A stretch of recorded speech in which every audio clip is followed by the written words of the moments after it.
sini saya akan memaparkan atau menjelaskan mengenai tugas pertama mata kuliah Distributed Control System yang diberikan oleh Bapak Wasiwaskito Adi selaku dosen dari mata kuliah Distributed Control System atau DCS. Nah, di sini perkenalkan, nama saya Natasha Isa Septiani dengan NIM 181440015 dan Teknik Instrumentasi Kilang tingkat 3. Nah, di sini kami diberikan beberapa soal mengenai materi DCS yang telah dipaparkan atau dijelaskan oleh Bapak Wasiwaskito Adi. Nah, di sini yang pertama, jelaskan pengertian dan apa fungsi DCS. Kedua, jelaskan kelebihan DCS dibandingkan dengan sistem kontrol yang lainnya. Kemudian yang ketiga, sebutkan dan jelaskan komponen VCS. Yang keempat, jelaskan fungsi HMI atau MMI. Kemudian yang kelima, jelaskan perbedaan antara cold standby dan hot standby dalam sistem redundansi. Nah, langsung saja nih yang pertama. Kita pertama dengan soal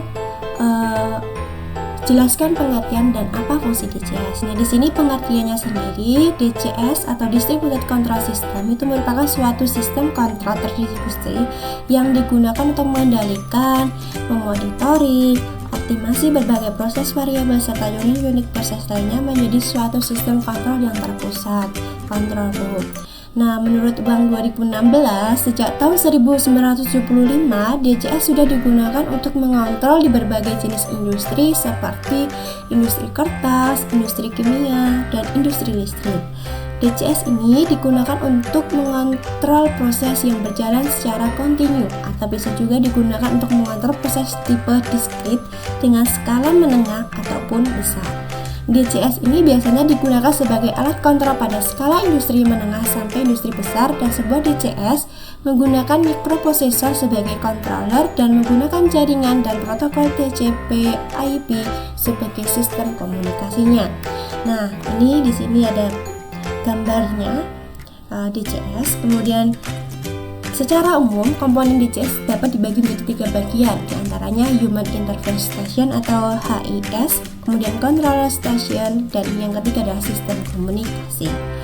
Nah, ini langsung ke fungsi DCS-nya sendiri. Yang pertama, DCS berfungsi sebagai alat untuk mengontrol, memonitoring, dan mengoptimasi suatu proses dalam industri, di mana DCS ini bisa mengerjakan beberapa proses kontrol dalam satu loop.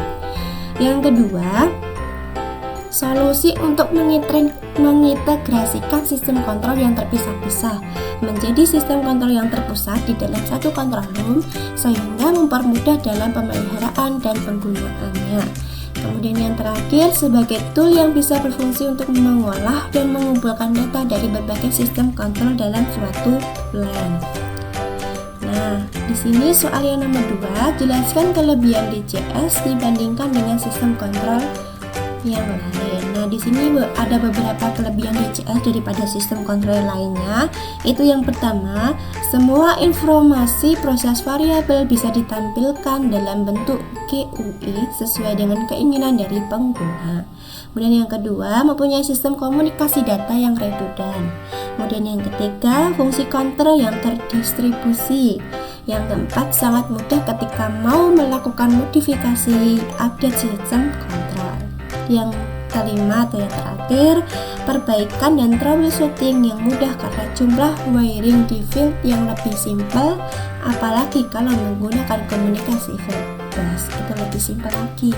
Nah, di sini soal langsung saja ke soal yang nomor 3, sebutkan dan jelaskan komponen dari VCS. Nah, di sini ada VCS.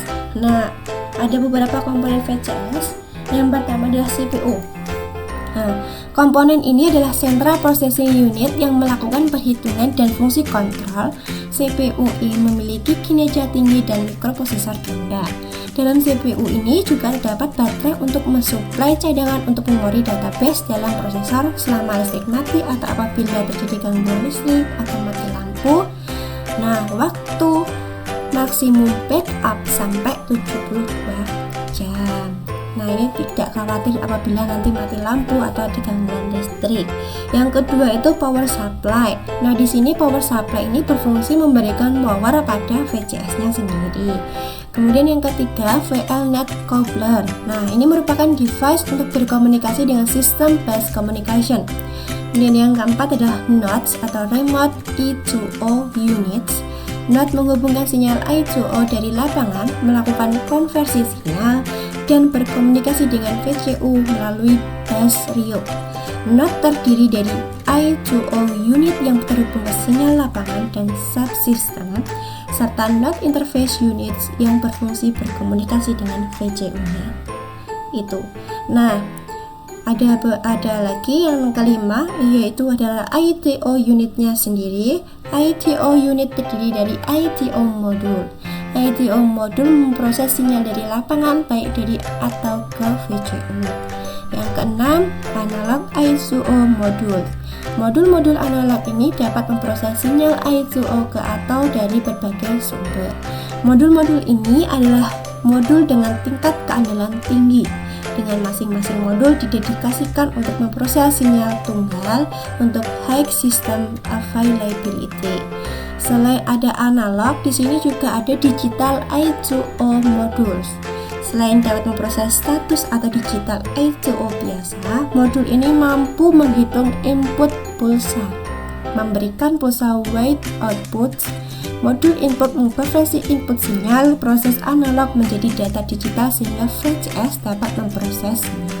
Nah, ini adalah tujuannya atau fungsi dari digital ini adalah mengkonversi input sinyal output proses analog menjadi data digital sehingga VCS dapat memprosesnya. Nah, modul output mengonversi data digital dari VCS menjadi sinyal analog dan sinyal kontak lalu menghilangkan output data. Nah, itu adalah fungsi dari modul input dan modul outputnya.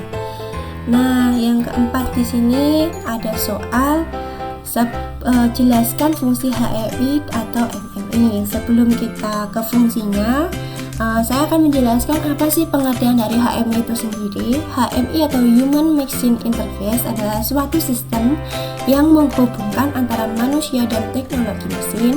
Pada umumnya, HMI berupa komputer dengan display di monitor CTR atau LCD, di mana kita bisa melihat keseluruhan sistem dari layar tersebut. Layaknya sebuah komputer, HMI biasanya dilengkapi dengan keyboard dan mouse dan juga bisa berupa touchscreen. Tujuan dari HMI adalah untuk meningkatkan interaksi antara mesin dan operator melalui tampilan layar komputer, serta memenuhi kebutuhan pengguna terhadap informasi sistem yang sedang berlangsung. Nah, konsep HMI yang modern pada industri adalah sebagai media komunikasi antara operator dengan perancang yang secara ideal mampu memberikan informasi yang diperlukan.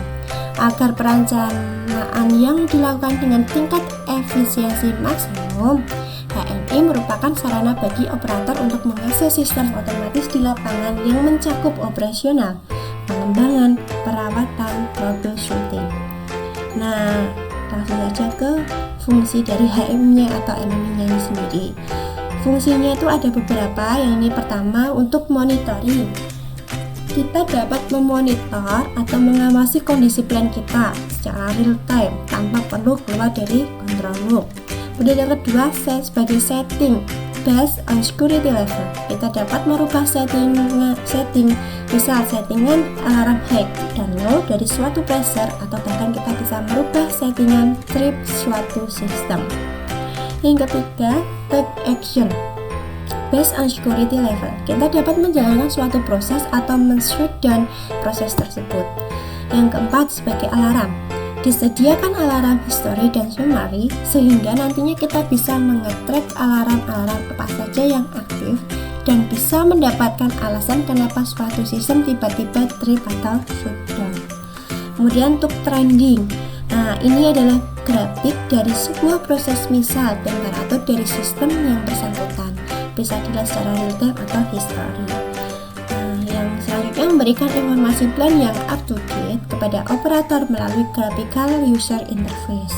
Kemudian yang selanjutnya menerjemahkan instruksi operator ke mesin, dan yang terakhir engineering development station.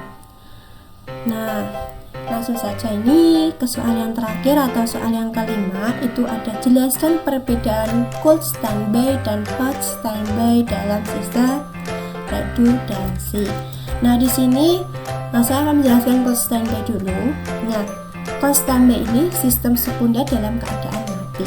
Dalam cold standby itu, jadi sistem sekundernya itu dalam keadaan mati.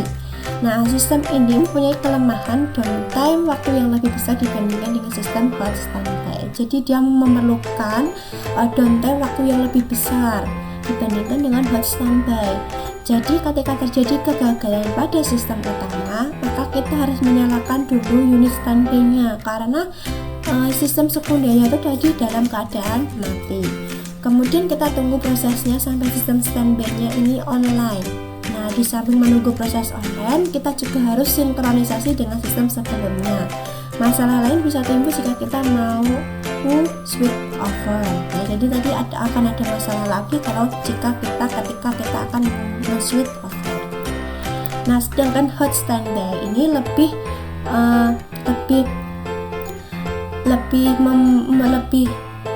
tidak membutuhkan downtime yang terlalu lama. Jadi hot standby ini adalah unit sekundernya itu tidak dalam posisi mati atau diam seperti pada cold standby. Jadi hot standby ini unit sekundernya itu hidup atau tidak mati. Nah, jadi sama-sama nyala dengan sistem utamanya. Jadi mereka berjalan secara bersamaan dengan sistem utamanya. Karena sama-sama nyala dengan sistem utama, maka otomatis akan mempersingkat waktu downtime-nya. Dia tidak memerlukan waktu yang cukup lama untuk menyalakannya.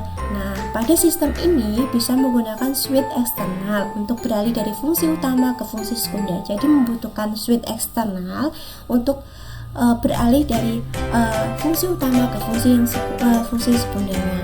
Karena itu, sistem switching bisa diatur kapan harus beralih ke sistem sekundernya. Nah, fungsi hot standby ini mirip dengan sistem redundansi yang kedua, yaitu dual modular redundancy atau DMR, atau disebut juga sebagai redundansi paralel. Nah, itu perbedaan dari cold standby dan hot standby. Jadi lebih mudah hot standby karena tidak memerlukan downtime yang cukup lama, dan hot standby di sini adalah dalam selalu posisi nyala, berjalan beriringan dengan sistem utamanya. Nah, itu penjelasan mengenai 5 soal yang telah diberikan dalam mata kuliah DCS ini. Apabila saya ada kekurangan atau kesalahan dalam menjelaskan, saya mohon maaf. Saya akhiri presentasi atau pemaparan saya. Wassalamualaikum warahmatullahi wabarakatuh. Terima kasih.